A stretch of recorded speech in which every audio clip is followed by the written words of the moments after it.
Еден од најбогатите пакистанци и неговиот син се меѓу 5 луѓе кои исчезнаа во подморницата Титан, со која тргнаа во авантура да го видат трупот на Титаник, пред да ја загубат комуникацијата на 12.500 стапки под вода.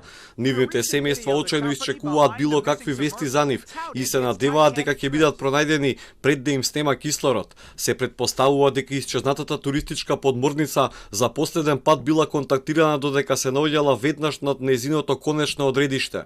Deep submersible diving is very dangerous, but it's high tech, and as each year goes by, the equipment gets better, the technology gets better, and so on.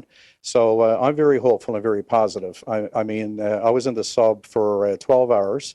We have our own breathing system on board, and if that's maintained properly, like changing your filter and your CO2 scrubber, you can stay down there for quite a few hours. And in our case, I was down there for 12 hours total time in the sub, and the new technology obviously can extend that too, right? Покрај Шахзад и Сулейман Давуд, кои се членови на едно од најпознатите семејства во Пакистан, во подморницата се наоѓа и милиардерот Хамиш Хардинг и светски познатиот истражувач Пол Анри Нарголе. Како пети член на екипажот се верува дека е Стоктон Раш, извршен директор на Ocean Gate во чија сопственост е подморницата. Титан ги носеше туристите до легендарниот брод кој се наоѓа на 3800 метри под површината на Атлантикот. Место за 8-дневната подводна авантура со подморницата чинеше околу 250.000 евра по човек.